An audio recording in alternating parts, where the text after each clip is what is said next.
புரதம் நிறைந்த கோதுமை இரகத்தின் பெயர் என்ன? A.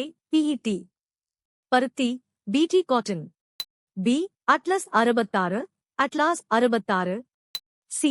ஹீலாஜ் 8, IR 8. T. தங்க அரிசி, கோல்டன் ரைஸ். சரியான பதில் B. Atlas 66, atlas 66. 10.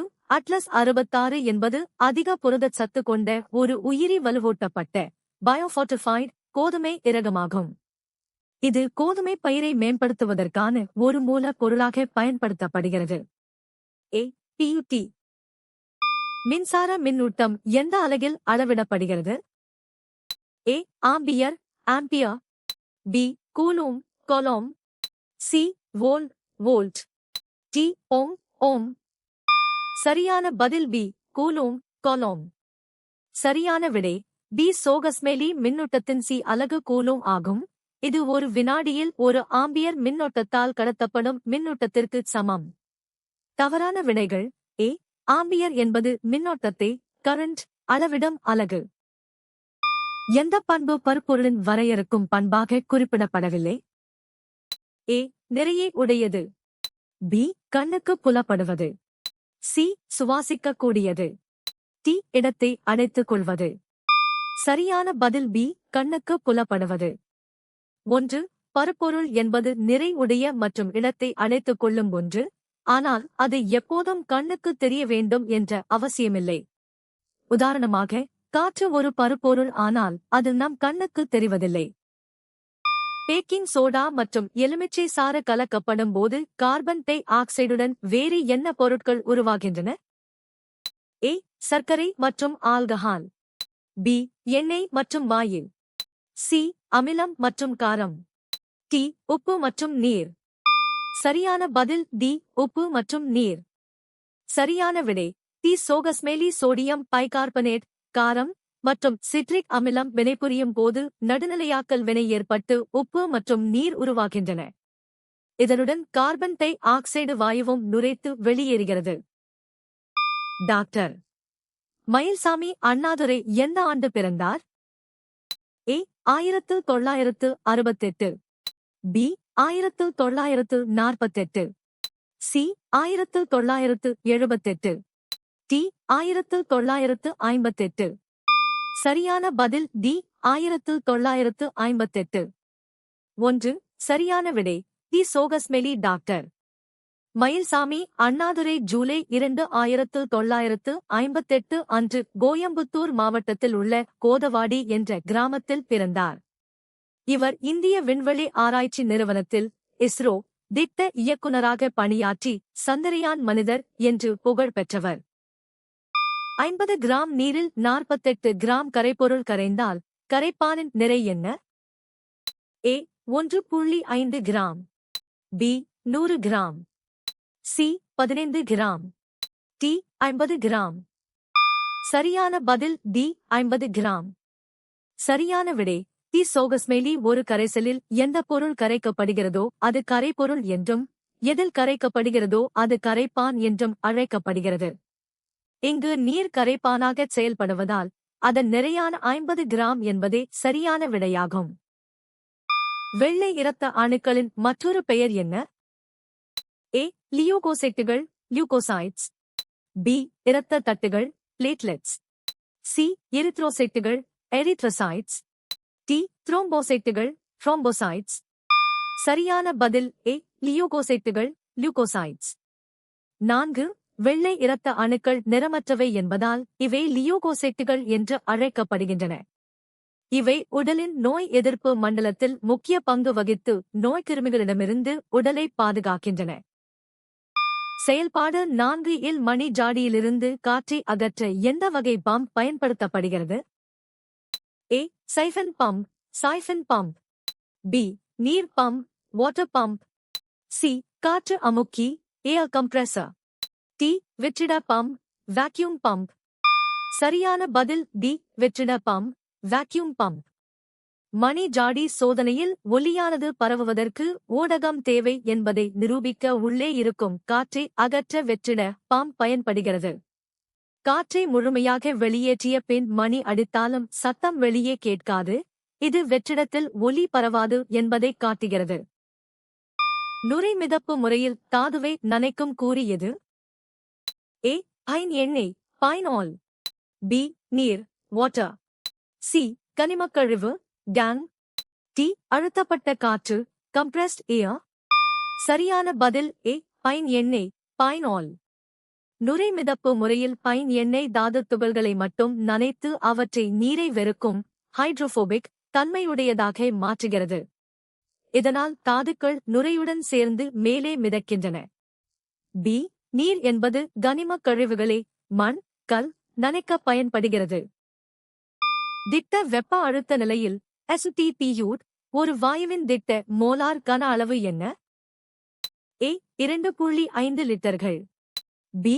22.4 லிட்டர்கள். சி. 56 லிட்டர்கள். டி. 198 லிட்டர்கள். சரியான பதில் பி. 22.4 லிட்டர்கள். 7. திட்ட வெப்ப அழுத்த நிலையில் STB ஒரு மோல் வாயு ஆக்கிரமிக்கும் கன அளவு 22.4 லிட்டர்கள் ஆகும். இது வேதியியல் கணக்கீடுகளில் ஒரு நிலையான மதிப்பாக பயன்படுத்தப்படுகிறது. ஏ. 2.5 லிட்டர்கள் என்பது ஒரு சீரற்ற அளவு, இது மோலார் கன அளவு அல்ல. ஒரு வெப்பமூட்டும் உறுப்பு வழியாக மின்சாரம் பாயும்போது வெப்ப ஆற்றல் முதன்மையாக எவ்வாறு மாற்றப்படுகிறது? ஏ. வெப்பச்சலனம் மூலம், பை கன்வெக்ஷன். பி. ஆவியாதல் மூலம், பை எவாப்பரேஷன். சி. கதிர்வீச்சு மூலம், பை ரேடியேஷன். டி. வெப்பக்கடத்தல் மூலம், பை கண்டக்ஷன். சரியான பதில் டி. வெப்பக்கடத்தல் மூலம், பை கண்டக்ஷன். 5. வெப்பமூட்டும் உறுப்பில் மின்சாரம் பாயும்போது ஏற்படும் வெப்பம் அந்த உலோகத்தின் வழியாக தொடுதல் மூலம் கடத்தப்படுகிறது. இது திடப்பொருட்களில் மூலக்கூறுகளின் அதிர்வால் ஏற்படும் வெப்பக்கடத்தல் முறையாகும். வெப்பநிலை மாற்றங்களுடன் ஒரு பலூன் அளவு மாறுவதை வாயுக்களின் எந்த பண்பு விளக்குகிறது? ஏ. அமுக்கத்தன்மை. பி. அடர்த்தி. சி. வெப்ப விரிவு சுருக்கம். டி. கரைதிறன். சரியான பதில் சி. வெப்ப விரிவு சுருக்கம். 9. வாயுக்கள் வெப்பமடையும் போது விரிவடையும் மற்றும் குளிர்ச்சியடையும் போது சுருங்கும் தன்மை கொண்டவை. வெப்பநிலை அதிகரிக்கும் போது பலூனில் உள்ள காற்று விரிவடைவதால் அதன் அளவு அதிகரிக்கிறது. பின்வரும் எந்த நிலைமைகள் இரத்த அழுத்தத்தை மாறுபடச் செய்யலாம்? ஏ. சீரான தூக்க முறைகள். பி. நிலையான உடல் வெப்பநிலை. சி. உடற்பயிற்சி. டி. வழக்கமான தியானம். சரியான பதில் சி. உடற்பயிற்சி. சரியான விடை சி. சோகஸ்மெலி. உடற்பயிற்சியின் போது தசைகளுக்கு அதிக ஆக்சிஜன் தேவைப்படுவதால் இதயம் வேகமாக துடித்து இரத்த அழுத்தத்தை தற்காலிகமாக அதிகரிக்கிறது. இது உடலின் வளர்சிதை மாற்ற தேவைகளுக்கு ஏற்ப ஏற்படும் ஒரு இயல்பான மாற்றமாகும். லெட் தொழில்நுட்பத்தின் ஒரு நன்மை எந்த பண்பு? ஏ. இதற்கு அதிக சக்தி தேவை. பி. இது குறைந்த ஆயுட்காலம் கொண்டது. சி. இது மங்கலான படங்களை உருவாக்குகிறது. டி. இது அளவில் மெல்லியது. சரியான பதில் டி. இது அளவில் மெல்லியது. 1. கள் மிக மெல்லிய மற்றும் எடை குறைந்தவை, ஏனெனில் அவற்றுக்கு பழைய தொழில்நுட்பங்களைப் போல பெரிய பின்னொளி பேக்லைட்டிங் தேவைப்படாது. இது நவீன மெலிதான தொலைக்காட்சிகள் மற்றும் திரைகளை உருவாக்க உதவுகிறது. வெப்பம் மற்றும் மின்சாரம் தொடர்பான நிலக்கரியின் சில பயன்கள் யாவை? ஏ. சிலிக்கான் வழிப்பொருட்களை உருவாக்குதல். பி. அழகு சாதன பொருட்களை உற்பத்தி செய்தல். சி. வெப்பம் மற்றும் மின்சாரத்தை உருவாக்குதல். டி. தூளாக்கப்பட்ட கரி உற்பத்தி செய்தல். சரியான பதில் சி. வெப்பம் மற்றும் மின்சாரத்தை உருவாக்குதல்.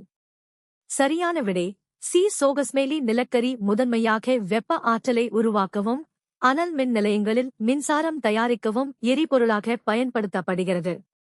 இது உலகின் மிக முக்கியமான ஆற்றல் மூலங்களில் ஒன்றாக திகழ்கிறது.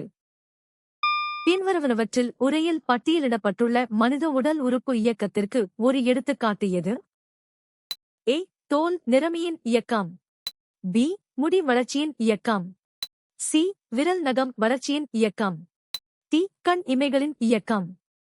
சரியான பதில் டி. கண் இமைகளின் இயக்கம். 2. சரியான விடை தி சோகஸ்மேலி கண் இமைகளின் இயக்கம் என்பது மனித உடலில் தன்னிச்சையாகவோ அல்லது தன்னிச்சையற்றோ நிகழும் ஒரு வகை இயக்கமாகும். இது தசைகளின் சுருக்கம் மற்றும் விரிவடைதலால் ஏற்படுகிறது. பூப்பெய்தல் மெனாக் என்றால் என்ன? ஏ. கரு வளர்ச்சியின் இறுதி நிலை. பி. பிரசவத்திற்கு பிறகான காலம். சி. பெண்களில் மாதவிடாயின் முதல் நிகழ்வு. டி. பெண்களில் மாதவிடாய் சுழற்சியின் முடிவு. சரியான பதில் சி. பெண்களில் மாதவிடாயின் முதல் நிகழ்வு. பூப்பெய்தல் மெனாக் என்பது பெண்களின் பூப்படைதல் காலத்தில் ஏற்படும் முதல் மாதவிடாய் சுழற்சியை குறிக்கிறது. இது இனப்பெருக்க முதிர்ச்சியின் தொடக்கத்தை குறிக்கும் ஒரு உயிரியல் நிகழ்வாகும். ஏ. கரு வளர்ச்சியின் இறுதி நிலை என்பது பிரசவத்திற்கு முந்தைய நிலை. ஒரு மோல் ஆக்சிஜன் மூலக்கூறுகளின் கிராம் மூலக்கூறு நிறை என்ன? ஏ. 16 கிராம். பி. 6.023 x 1023 கி. சி. 22.4 கிராம். டி. 32 கிராம். சரியான பதில் டி. 32 கிராம். 4 ஆக்சிஜன் மூலக்கூறு O2 2 ஆக்சிஜன் அணுக்களைக் கொண்டது. ஒரு அணுவின் நிறை 16 என்பதால் மூலக்கூறு நிறை 32 கிராம் ஆகும். ஒரு மோல் என்பது அதன் கிராம் மூலக்கூறு நிறைக்கு சமம். மற்றவை ஏ. 16 கிராம் என்பது ஒரு மோல் ஆக்சிஜன் அணுவின் O நிறை மட்டுமே. நீங்கள் எத்தனை சரியாக பதிலளித்தீர்கள்?